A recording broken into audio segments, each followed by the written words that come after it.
Bien, buenos días, ¿cómo están? Me voy a presentar. Mi nombre es Carlos Moirano. Soy contador público, licenciado en Administración de la Facultad de Ciencias Económicas y de Administración, con diploma en Computación de la Facultad de Ingeniería, profesor agregado grado 4 de esta facultad, y conjuntamente con el ingeniero en computación Simón Mario Tencer y el analista de sistemas Nelson Pequeño, todos pertenecientes a la Unidad Académica Sistemas en asociación con el Departamento de Administración, estaremos aquí para acompañarles en este tema de especificación de requerimientos que en los últimos tiempos se ha convertido en un tema central en lo que se refiere a diseños de sistemas de información. La unidad curricular Procesos y Sistemas de Información, liderada por la contadora licenciada en Administración Silvina Napoli, profesora agregada grado 4, y la ya mencionada Unidad Académica Sistemas asociadas al Departamento de Administración de esta facultad, trabajarán en conjunto en las próximas instancias lectivas del curso que hagan referencia directa al aspecto computacional de los sistemas de información. Este tema que vamos a comenzar a tratar hoy figura en el programa de esta asignatura de Procesos y Sistemas de Información, justamente luego de haber visto el concepto central de sistema de información. En esta primera instancia tendremos dos clases, donde en la primera veremos todo lo relativo al tema, para ya en la segunda clase entrar un poco más en profundidad a desarrollar una metodología de especificación de requerimientos.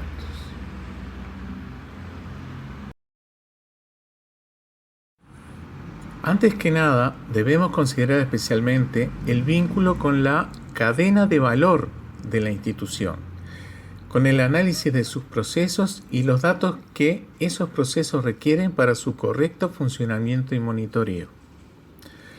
Esto tiene relación directa con lo que ya han visto en estas clases pasadas, con el análisis de los procesos de la empresa, donde se analizan dónde están las cadenas de valor y cuáles son aquellos procesos que deberían automatizarse. Una vez que se tome la decisión de que determinados procesos deberían automatizarse porque mejoraría la cadena de valor de la entidad, es entonces que se debería trabajar en el tema especificación de requerimientos. Queremos generar nuevos sistemas de información o modificar los ya existentes.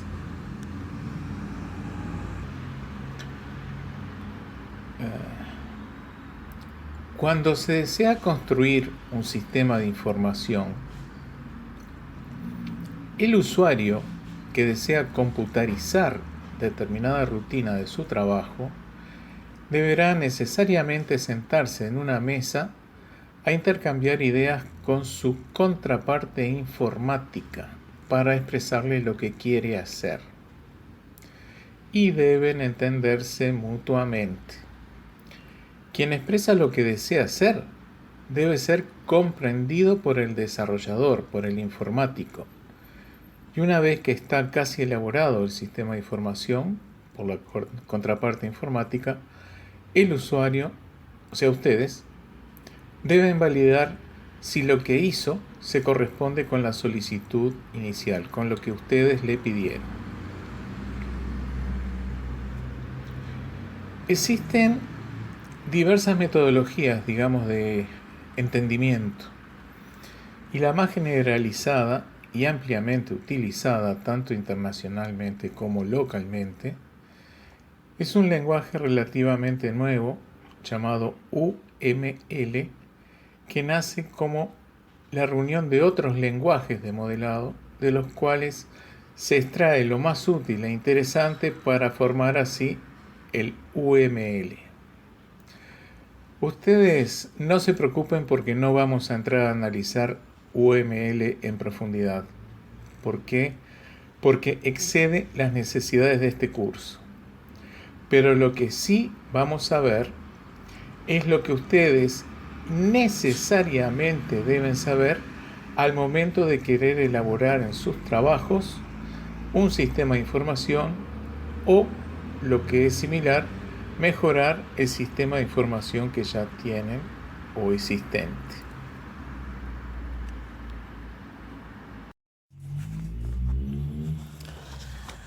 Bien, ¿por qué debemos tratar este tema? La lógica nos diría que si el usuario sabe claramente lo que se quiere, se lo comunica al desarrollador informático y listo. ¿Qué opinan ustedes? ¿Por qué tiene que haber una metodología que trate este tema? Lo cierto es que si miramos algunos casos en que se han desarrollado sistemas de información, una mirada hacia al exterior, vemos que hay una gran cantidad de fracasos. Y esos fracasos se traducen en muchos recursos perdidos, en retribuciones personales, en equipamiento, en costos, etc.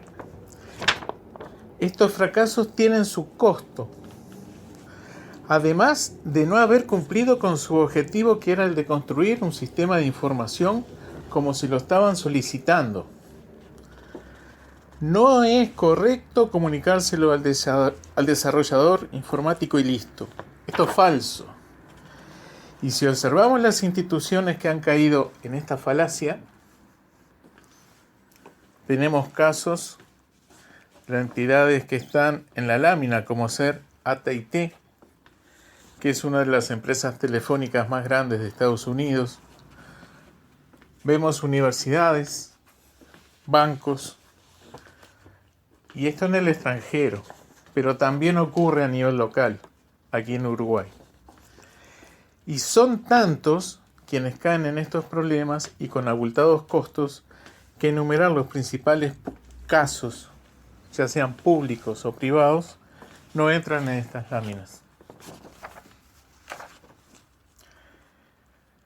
¿Quiénes pagan estos errores?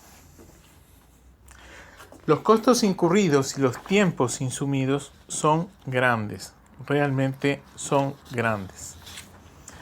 Y el resultado de estos fracasos van directamente a la basura.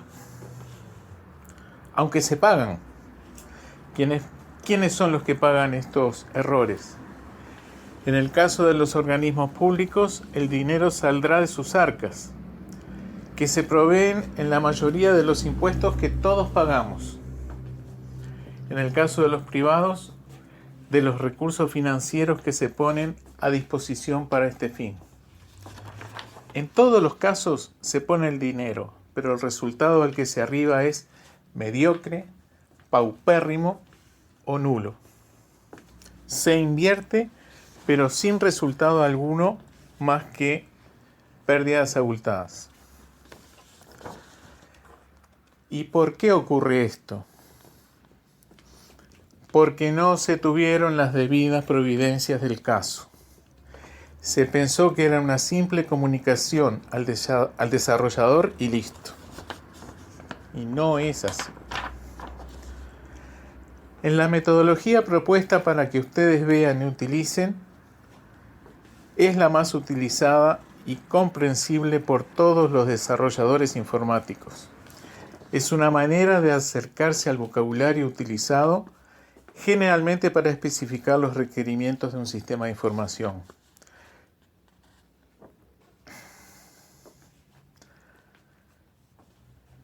No olviden que quienes solicitan mejorar los procesos de negocios automatizando algunas actividades serán precisamente ustedes.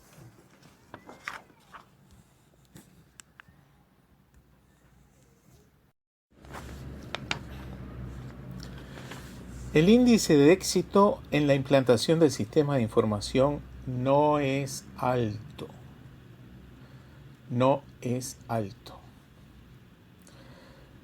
Toda entidad que haya transitado por los caminos de la implantación de un sistema de información y que su resultado sea un fracaso, se va a preguntar: ¿cuál fue el error?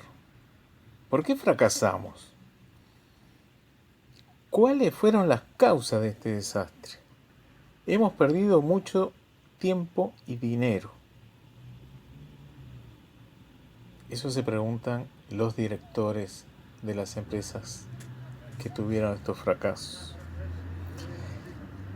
Y las conclusiones a las que todos arriban son similares.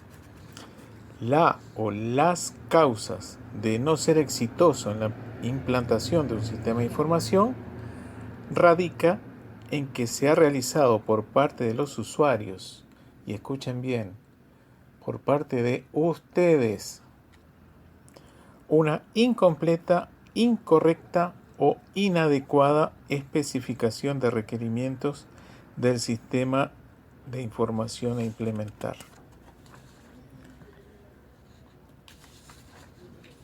A implementar, aunque también podría ser que quisiéramos modificar un sistema de información ya existente y que los cambios que hubieron en los requerimientos del nuevo sistema no estuvieran adecuadamente especificados. ¿Por quiénes? Por ustedes. Muchos de ustedes, una vez insertados laboralmente en alguna empresa, en su gran mayoría, participarán en la creación y o en la modificación de los sistemas de información de vuestras empresas. Y deben cuidarse de no caer en fracasos, dado que serán en parte responsables de ellos. Por tanto, cuando escuchen que se está creando o se está modificando algún sistema de información, recuerden que la especificación de requerimientos del mismo debe ser completa, correcta y adecuada.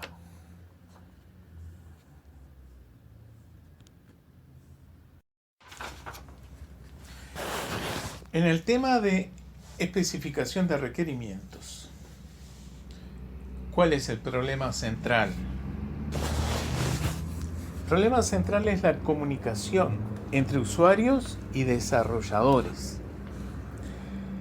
Supongamos que ambos actores están sentados en una mesa y están intercambiando ideas sobre un sistema de información que se quiera construir. En toda comunicación existe un mensaje que será emitido por el emisor y recepcionado por el receptor. Todo esto a través de un canal. Esa comunicación, dependiendo cómo se realice, puede tener una o varias interpretaciones. Una cosa diferente es un mensaje hablado y otra es un mensaje escrito. El vocabulario utilizado por una persona tendrá una interpretación que podría ser diferente del significado que tenga para otra. Y esto rige tanto si el mensaje va o si el mensaje viene. Es por ello que se trata de utilizar una metodología o lenguaje que para ambos actores tengan siempre el mismo significado y de esa manera reducir notablemente la generación de errores.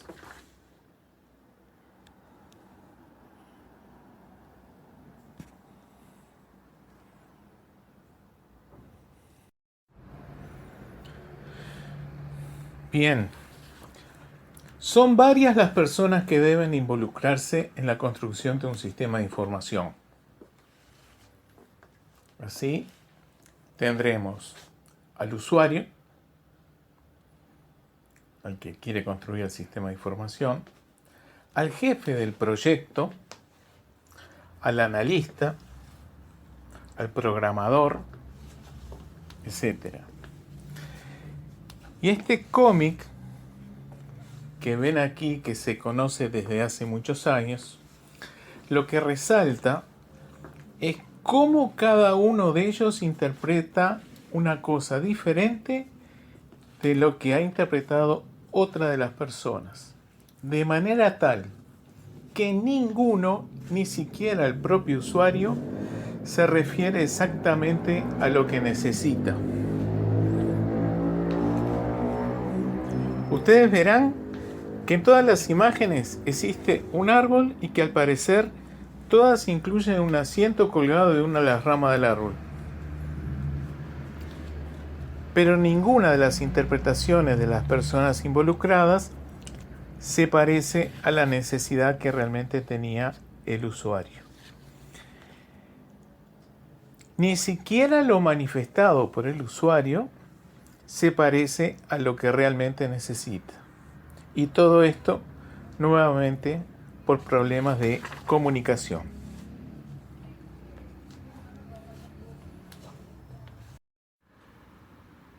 Bueno, en esta y en las próximas láminas veremos que existen reales dificultades para la definición de los requerimientos y que cuando se intenta explicar una cosa, se interpreta otra.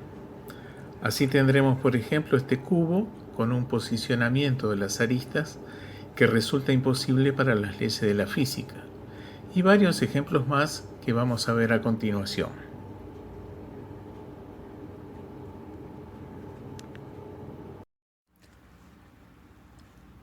En esta otra lámina observamos algo similar. Personas que suben continuamente una escalera y otras que también continuamente bajan la misma escalera y resulta que están siempre en el mismo lugar. Se trata de ideas que han sido comunicadas con errores y cuyos resultados es el que vemos en la lámina.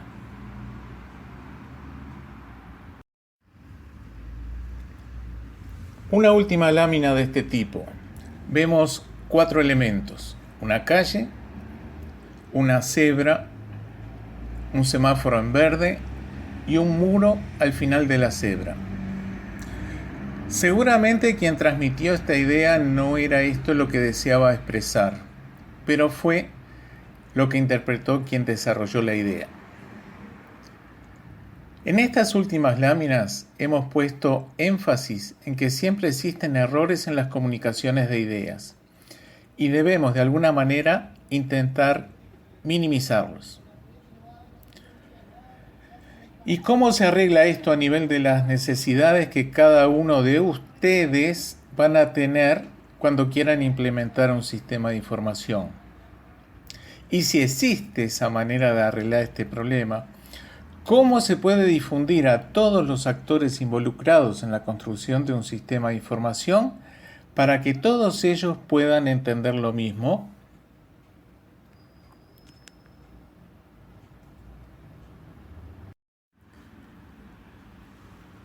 Cuando se construye un sistema de información, deberemos tener en cuenta que lo que se le pide a dicho sistema responde a necesidades que no siempre se pueden expresar fácilmente. No son fáciles de expresar por escrito. Muchos de ellos están interrelacionados y por allí las dificultades se multiplican exponencialmente.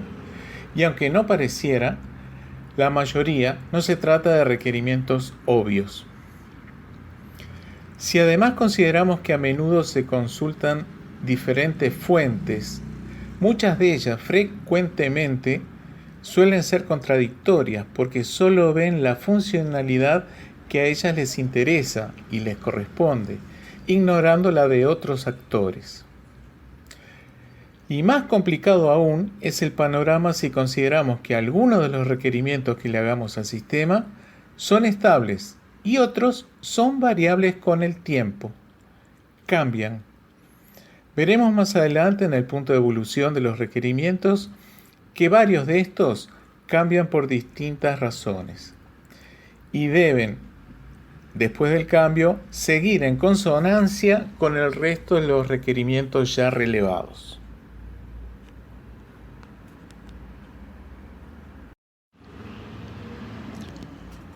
Bien, hemos fundamentado hasta aquí las dificultades que tiene la especificación de requerimientos tanto a nivel local como internacional.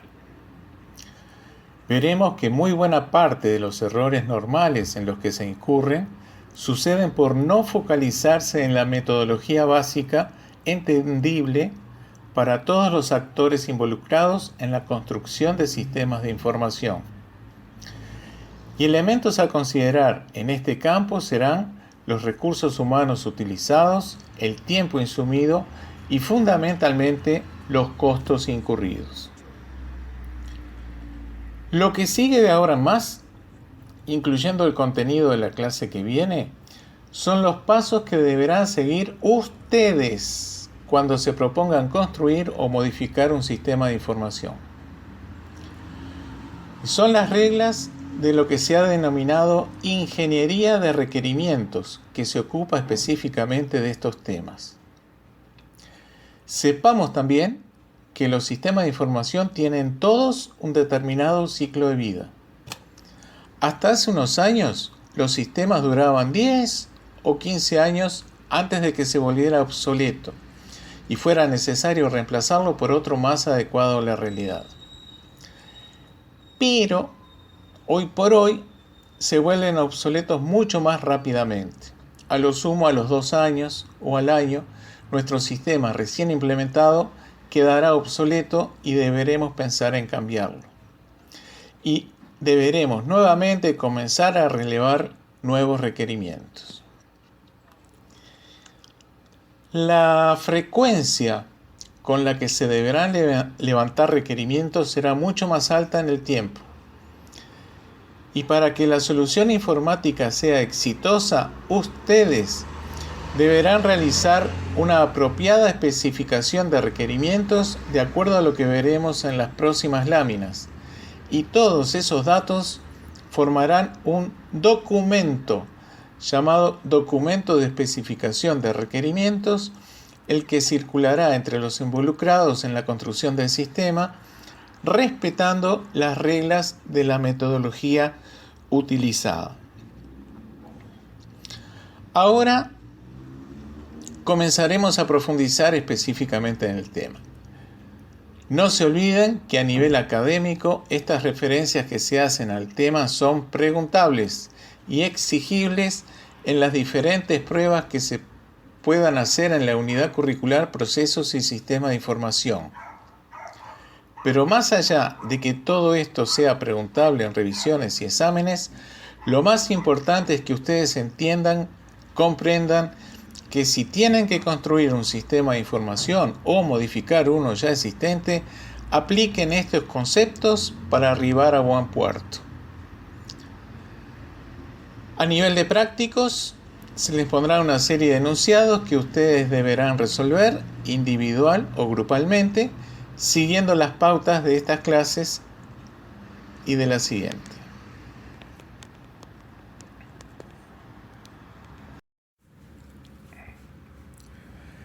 Y aquí viene la respuesta a una de las preguntas que nos hacíamos hace un rato.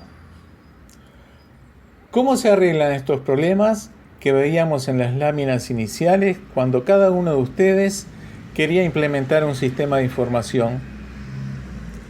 Y si existe esa manera de arreglar estos problemas, ¿cómo se puede difundir a todos los actores involucrados en la construcción de un sistema de información para que todos ellos puedan interpretar o entender lo mismo?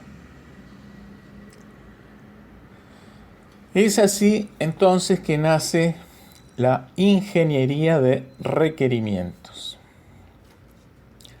La ingeniería de requerimientos es una de las ramas de la ingeniería en computación, cuyo objetivo es recopilar, analizar y verificar las funcionalidades que debe brindar un sistema de información. Su meta es producir el documento de especificación de requerimientos del que hablamos anteriormente, pero cuidando que éste sea correcto y completo. Si no es correcto o es incompleto, el resultado será indudablemente un fracaso. Al ser una de las ramas de la ingeniería en computación, nos asegura que tanto el ingeniero en sistemas o el analista en sistemas que se encuentren con ustedes para el relevamiento de estos requerimientos van a utilizar las mismas técnicas y herramientas que vamos a comenzar a ver enseguida.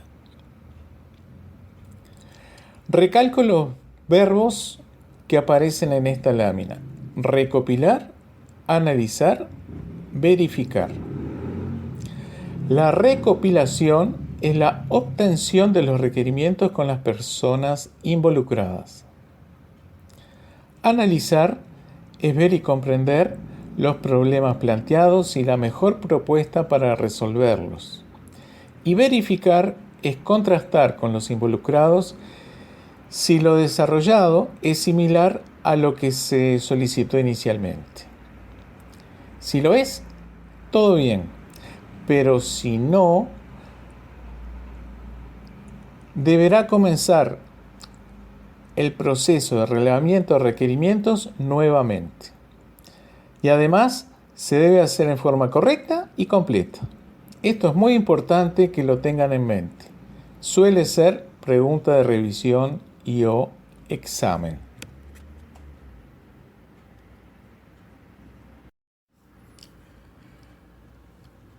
A todo esto, está muy bien que la especificación de requerimientos se realice en forma correcta y completa. Pero, ¿qué se entiende por requerimiento? ¿Qué es un requerimiento? Y aquí va el concepto. La lámina dice que es una característica que debe tener un sistema según las necesidades de alguien o de algo que interactúa con el sistema. Vayamos por partes. Primero hay necesidades de información que debemos satisfacer.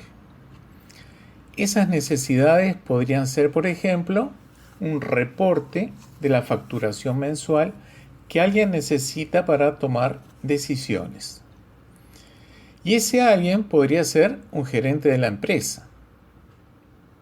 Entonces, distinguimos a alguien que interactúa con el sistema. Ese gerente va a interactuar con el sistema para que éste le brinde la información de facturación requerida. Y al interactuar, ese gerente se transforma en actor. Ese actor interactuará con el sistema para que le brinde esa información de facturación que necesita. Fíjense los vocablos que hemos utilizado: necesidades, interactuar, actor. También puede suceder, y lo veremos más adelante, que quien interactúe con el sistema no sea una persona, como en este caso, sino otro sistema que le solicita a este determinados datos. Aquí, el actor, quien interactúa con el sistema, sería otro sistema diferente. Entonces, ¿qué es un requerimiento? Es una característica o funcionalidad que debe tener un sistema. Es algo que debe realizar cuando interactuamos con él o una característica que el propio sistema debe tener. Vamos a ampliar en las próximas láminas.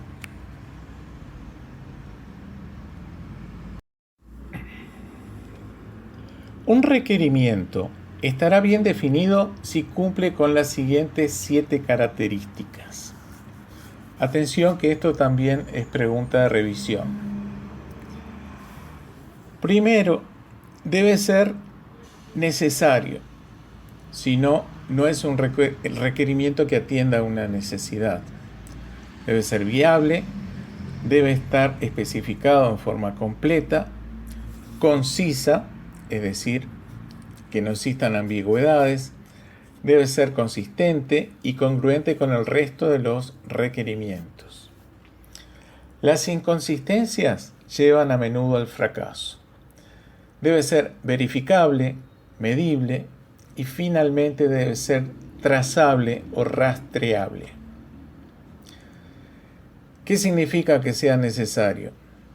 Que obedece a una necesidad. Debe estar presente en el documento de requerimientos. Su omisión provoca una deficiencia en el sistema a construir, porque no va a ser reemplazado por otros requerimientos. En cuanto a la viabilidad, se estudia que el mismo se pueda efectuar con los recursos existentes en la empresa, o de lo contrario, ver si se han previsto o planificado las adquisiciones necesarias para instrumentarlo. En cuanto a completo, que debe proporcionar información suficiente para su comprensión. No es necesario ampliar detalles en su redacción. Debe ser conciso, o sea, no ambiguo. Esto significa que tiene una sola interpretación. La redacción usada en la definición del requerimiento no debe causar confusiones al lector. De las inconsistencias, bueno, ya hablamos. La verificabilidad significa que sea posible comprobarlo, analizarlo, inspeccionarlo. Esta condición debe satisfacerse tanto antes de contar con el sistema en funcionamiento como cuando está en uso. En todo momento se debe poder verificar que se cumple con lo establecido en el requerimiento. Y finalmente, trazable significa que se pueda rastrear, que se pueda saber de dónde surgió y cuál fue la evolución del requerimiento. Se debe saber si hubo cambios, por qué causa, quién o quiénes lo hicieron y cuándo.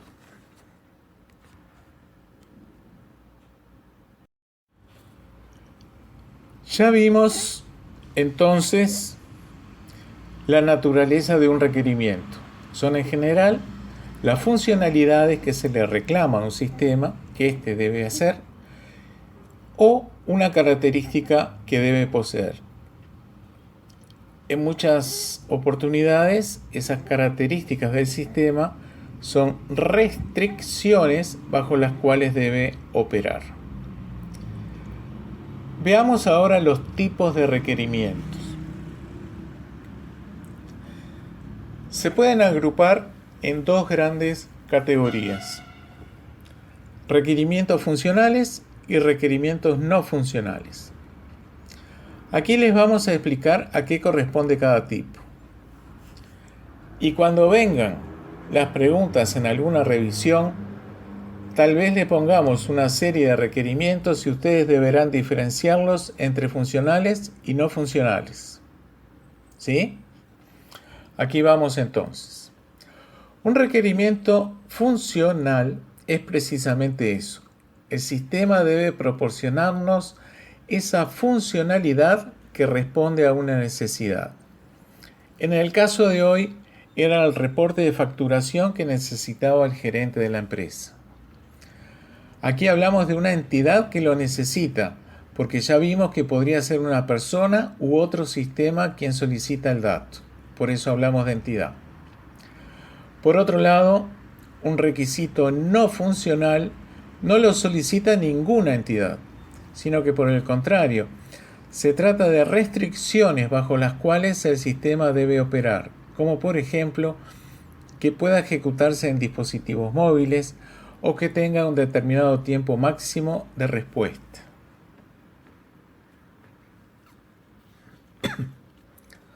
Por tanto, si pregunto por una funcionalidad tal como un reporte especial para un gerente, tal como la facturación mensual de la empresa, ¿qué tipo de requerimiento será?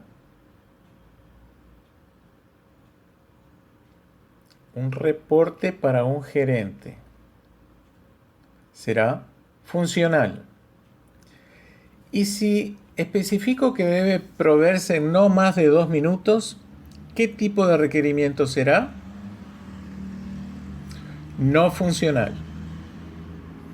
Entonces, la ingeniería de requerimientos es el proceso por el cual se establecen las funcionalidades que un sistema de información debe proveer, así como las características o condiciones bajo las cuales éste debe operar. Tenemos entonces requerimientos funcionales y no funcionales.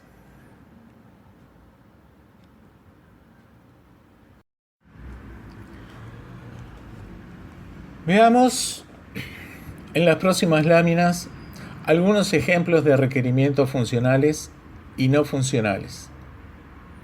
Empecemos por los funcionales. Y aquí quiero detenerme un momento en esta plantilla que vemos en la lámina. Cuando en el práctico se les solicite crear un determinado requerimiento funcional como parte del trabajo que deben hacer, es generar una plantilla similar a esta. El trabajo que van a tener que hacer, y ya nos vamos aproximando a la metodología UML, es hacer los diagramas de casos de uso que constan de un gráfico y una o varias plantillas como la que tenemos en esta lámina.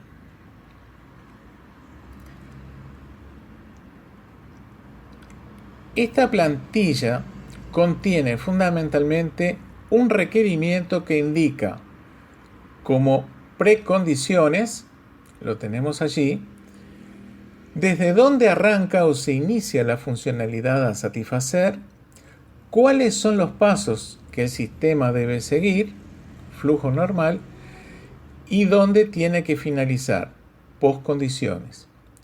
Esto lo vamos a ver con mayor detenimiento en la clase que viene. Por ahora, vayan tomando nota de esta plantilla. Estamos en la diferenciación de requerimientos en sus tipos funcionales y no funcionales. El contenido de la plantilla la veremos más adelante.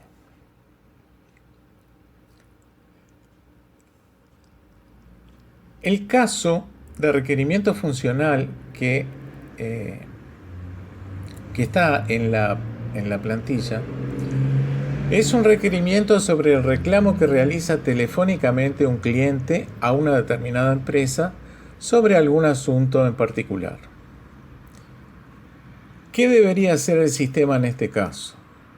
El requerimiento establece que quien interactúa con el sistema, y aquí no es el cliente sino un empleado de la empresa, ingresa el número de cliente, se despliegan sus datos, se verifica si está al día con sus cuotas y en ese caso se ingresa el motivo del reclamo y se genera un número de reclamo.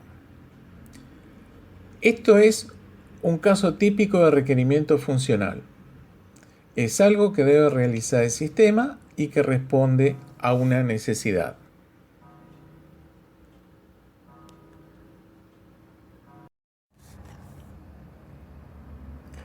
Muy por el contrario, los requerimientos no funcionales no responden a alguna funcionalidad solicitada para resolver una cierta necesidad, sino que son condiciones, propiedades que debe cumplir el sistema, más allá de lo que se le esté pidiendo. No se refieren a las funciones del sistema, sino a las propiedades del sistema. Atención a este punto, repito. Los requerimientos no funcionales no se refieren a las funciones del sistema, sino a las propiedades del sistema. Así, por ejemplo, deberán manejarse aspectos de seguridad informática, de integridad de datos, disponibilidad y confidencialidad, así como del cumplimiento de determinadas disposiciones legales. Atención aquí.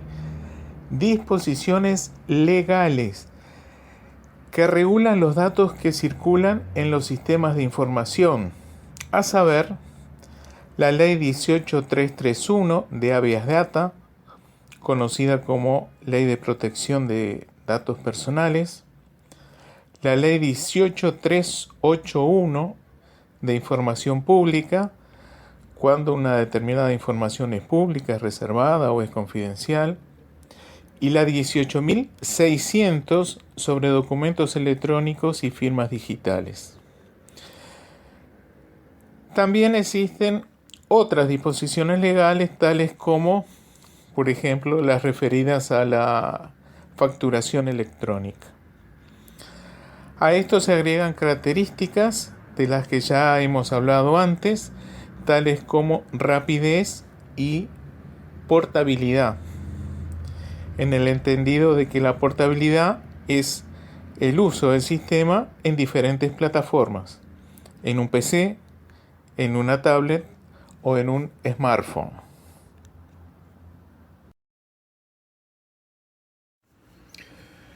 Bien, ¿quiénes intervienen en la especificación de requerimientos? ¿Cuál es el personal involucrado en este proceso de especificación de requerimientos? ¿Cuál es el personal involucrado en la ingeniería de requerimientos? Los posibles roles que se suelen distinguir en la ingeniería de requerimientos son en principio todos los que figuran en esta lámina. Y dentro de todos ellos, una mención especial para los usuarios finales, líderes y usuarios de testing, que serán justamente ustedes y que serán quienes planteen las necesidades a cubrir al equipo técnico que desarrolla el sistema. La ingeniería de requerimientos debe identificar las características de todas estas personas y sus roles, en especial sus intereses y sus limitaciones. En especial a nivel de operación, no deberían haber personas analfabetas, por ejemplo. Y en la capacitación, no deberían haber personas de muy avanzada edad. Todo esto debe ser explicitado y nada puede darse por obvio, porque si no, ahí es donde surgen los fracasos.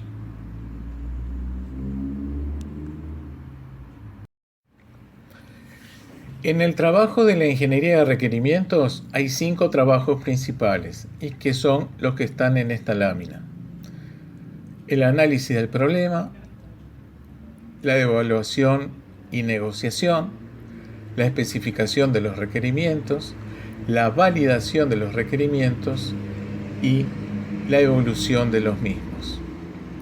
Esta también es pregunta de examen.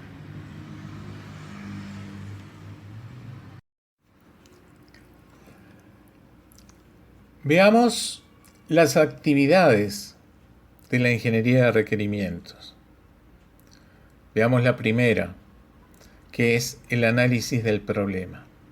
Esta primera actividad a su vez se conforma por las siguientes tareas: comprender el problema, construir un vocabulario común, identificar a todos los involucrados y definir el alcance del sistema. Todo esto para analizar el problema.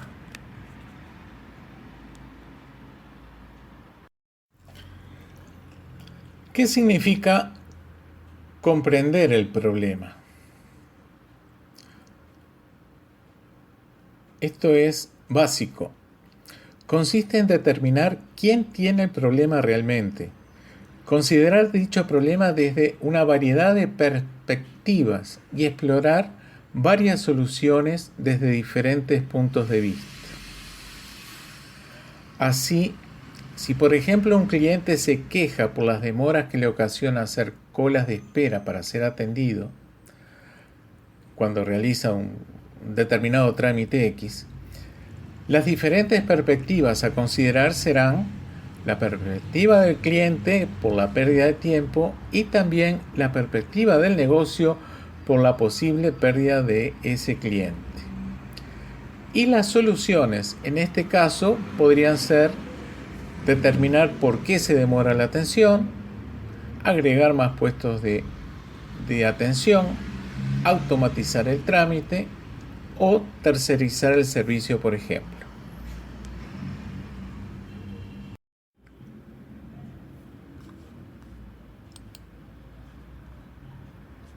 En la siguiente lámina veremos el ítem construir un vocabulario común. ¿Qué significa esto? Que debe confeccionarse un glosario o catálogo donde se definan todos los términos que tengan significados comunes, sinónimos, y que serán utilizados durante todo el proyecto. Una misma palabra o expresión puede tener diferente significado en diferentes contextos, y este glosario evitará confusiones. Por su parte, suele darse la situación que quienes están en cierta área del negocio conozcan el significado de los términos que utilizan, pero esto no incluye a los técnicos informáticos que del negocio conocen poco. Deben familiarizarse con el vocabulario, y esta necesidad de familiarización incluye al analista funcional, al programador, al administrador de base de datos. La creación del glosario trae beneficios porque aleja ambigüedades, ahorra tiempo y asegura que todos los participantes en una reunión interpreten de igual forma los términos utilizados. Todas las definiciones están juntas en un mismo lugar y además son reutilizables en otros proyectos. En el caso de la lámina, si hablamos del término o vocablo bicicleta, ¿qué se entiende por bicicleta? Y acá vemos varios tipos: con rayos en las ruedas, sin rayos, con una rueda más grande que otra, con 3 ruedas en lugar de 2, con asientos reclinables, para usar en forma sentada, para usar recostado, etc. Y todas estas variaciones provienen de un solo vocablo: bicicleta. Esta variabilidad de conceptos nos puede llevar a construir una bicicleta de este tipo, como la que figura en la lámina, que no iría ni para atrás ni para adelante. Otro fracaso. Sí, vemos que tiene 2 ruedas, que tiene cuadro, que tiene pedales, que tiene cadena, que tiene asientos, pero está mal estructurada. ¿Podría decir frenos? No, no tiene frenos. Nadie me dijo que llevaba frenos.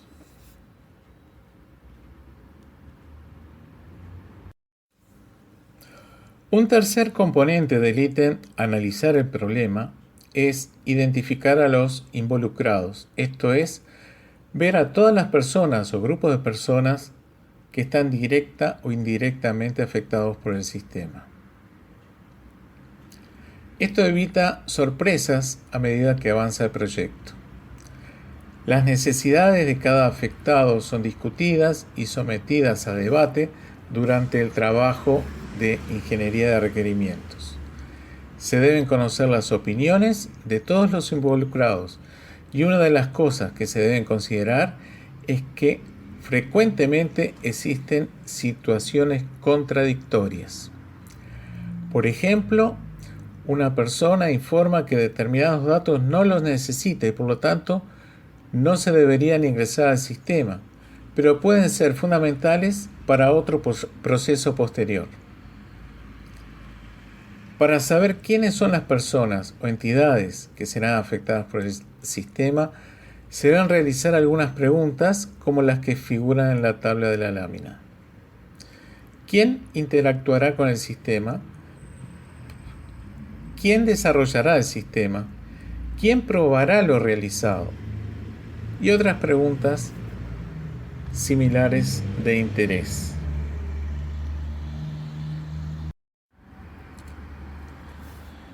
Finalmente, el cuarto ítem dentro de la primera actividad de la ingeniería de requerimientos será definir el alcance del sistema. Esto es, definir los límites y las restricciones del sistema. Aquí se define lo que se elaborará y lo que no se elaborará. Se establecen fronteras, qué es lo que está dentro y qué es lo que está afuera. Muchos fracasos se dan por reclamos de los usuarios por partes que no fueron incluidas en el sistema de información y que se suponía que debían estarlo. En ambos casos estaba mal definido el alcance.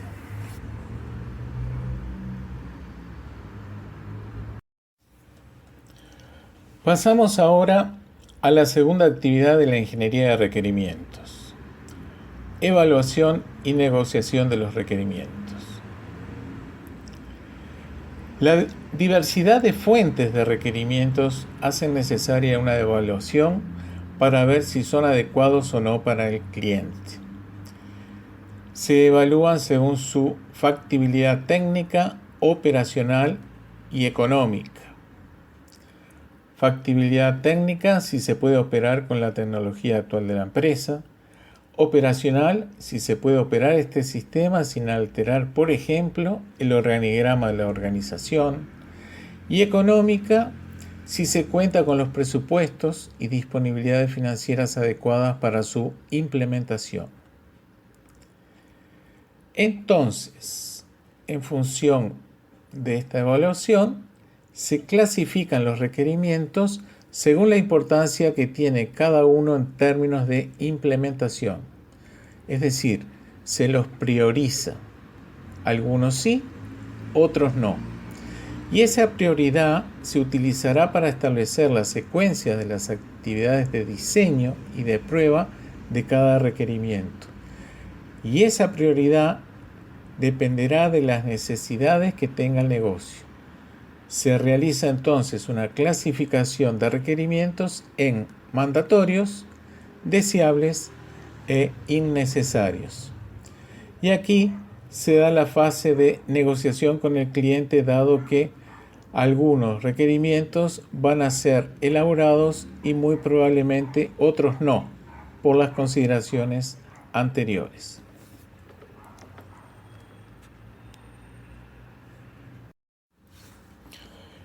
Entremos en la tercera actividad de la ingeniería de requerimientos, que es la especificación de requerimientos propiamente dicha.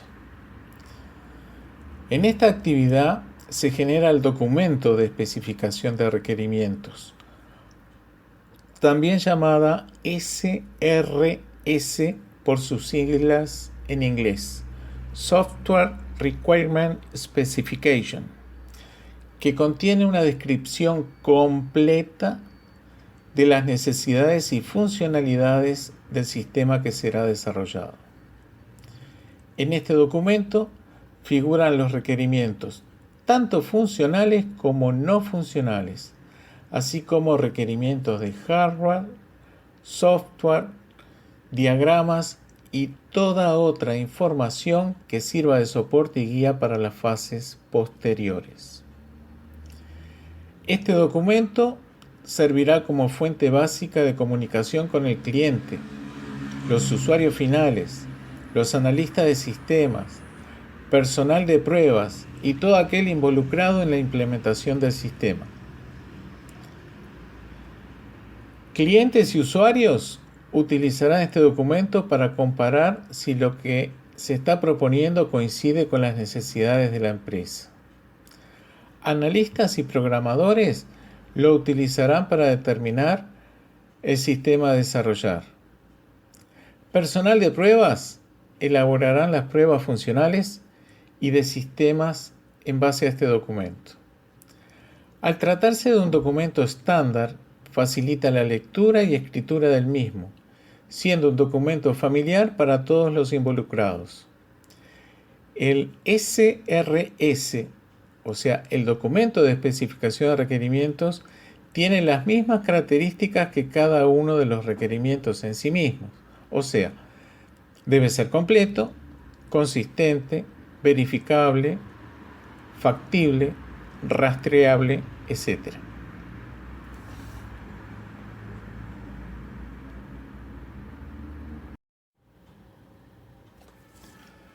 Bien, llegamos así a la cuarta actividad de la ingeniería de requerimientos, que consiste en la validación de los mismos. Esta actividad muestra si los requerimientos definidos en el sistema son realmente los que el cliente quiere, si son correctos, si son completos, apropiados al negocio y a la organización. Es decir, que no tenga omisiones, que no tenga ambigüedades, que no tenga inconsistencias, que no tenga redundancias.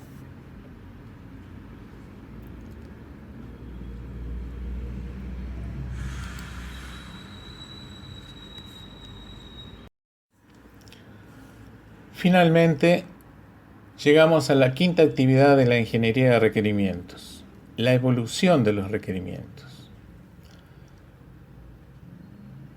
Deben saber ustedes que los requerimientos cambian en el tiempo, en el ciclo de vida del proyecto, por diferentes razones, tales como cambios en el problema base que se estaba resolviendo, o porque no se hicieron las preguntas correctas a las personas correctas, o porque cambió el ambiente de negocios, por cambios en el mercado donde se desenvuelve el negocio, etc. Las solicitudes de cambio en los requerimientos pueden provenir de muchas fuentes y es probable que estos cambios a algún requerimiento tengan impacto en los otros. Entonces, todos estos cambios exigen que se realice una administración o gestión de cambios, registrando cada uno de ellos, analizando posibles impactos en otros requerimientos y fundamentalmente mantener un control de versiones. No se olviden que cada requerimiento tiene una versión y que debe registrarse. Veremos más adelante cuando tratemos casos de uso y UML que cada diagrama se identifica por su versión. Generalmente se asignan dos números para identificar la versión. Por ejemplo, versión 3.2. Estos números se van incrementando conforme el desarrollo sea mayor y se requiera la asignación de un nuevo número único. Se aumenta el número de la izquierda cuando el software o documento sufre grandes cambios y mejoras. Y se aumenta el número de la derecha cuando el software o documento tiene pequeños cambios y o se subsanan algunos pequeños errores. Y así sucesivamente.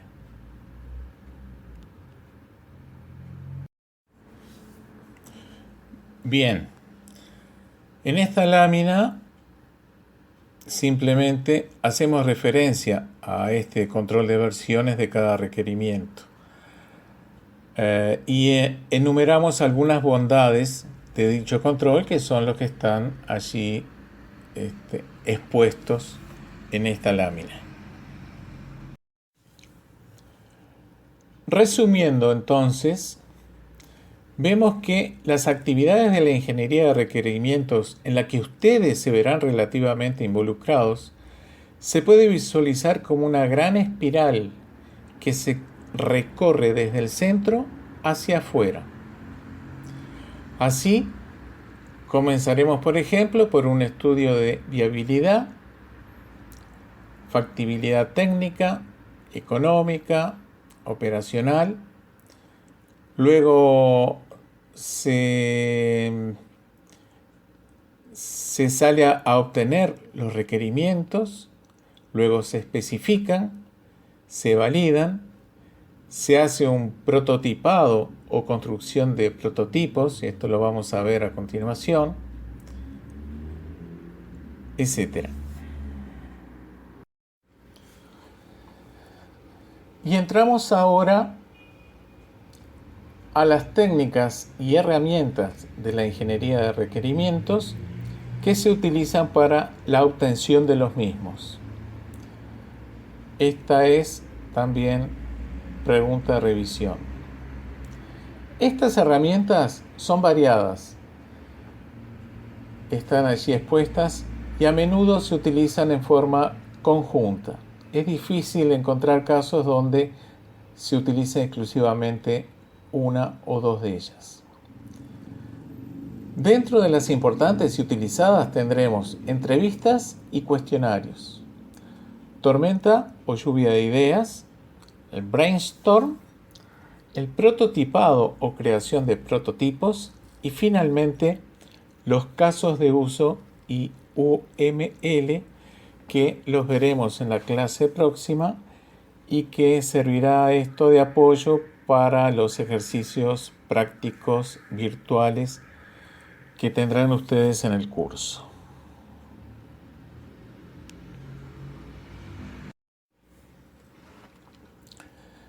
Veamos con un poco más de detalle cada una de estas herramientas o técnicas para especificar requerimientos.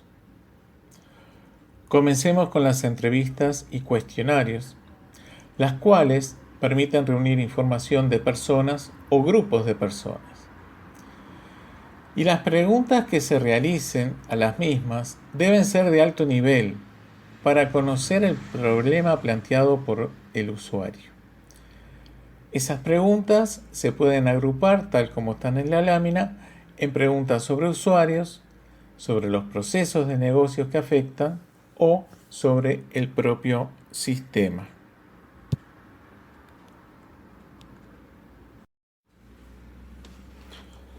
La segunda técnica o herramienta es la denominada tormenta o lluvia de ideas o brainstorm. Básicamente, cada uno presenta una serie de ideas y se dejan acumular sin abrir juicios críticos de cada una de ellas. Luego se seleccionarán las ideas más razonables y más eficientes. Cuantas más ideas se sugieran, mejores resultados se conseguirán.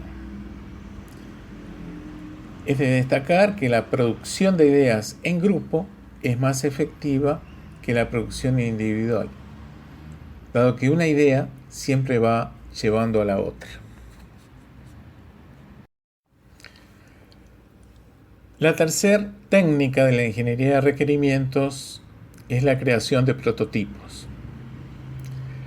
El prototipado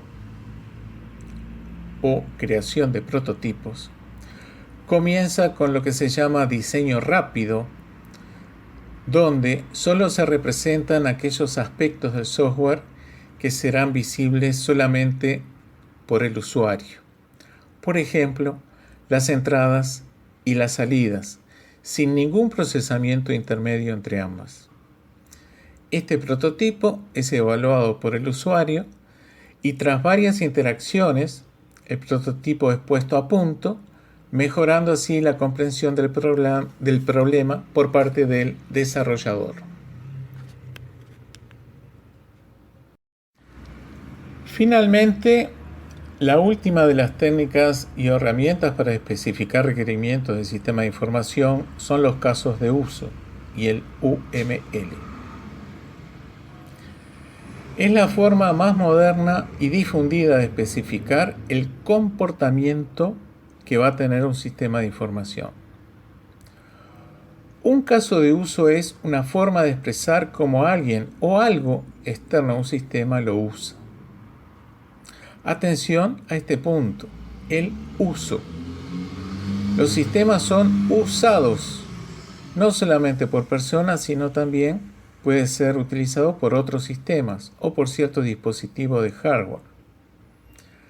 Recuerden que cada vez que se les solicita casos de uso, ustedes deberán efectuar por lo menos dos cosas.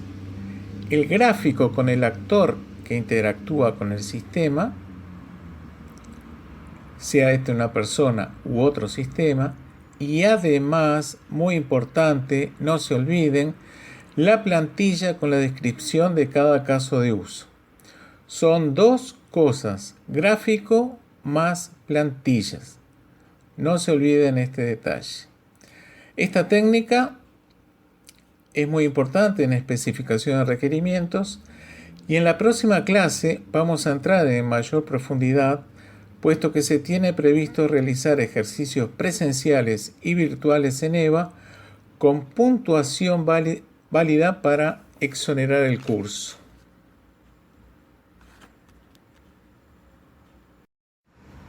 Bien, ya estamos terminando. En esta lámina hemos hecho una comparación de las principales herramientas utilizadas para la especificación de requerimientos. Tenemos las ventajas y desventajas de cada una de ellas. Y por lo general se utiliza una combinación de estas 4 técnicas dependiendo de los casos que se estén trabajando y aprovechando con énfasis las ventajas de cada una de ellas. Bien, en la próxima clase vamos a continuar con los casos de uso y UML en profundidad. Muchas gracias por su atención.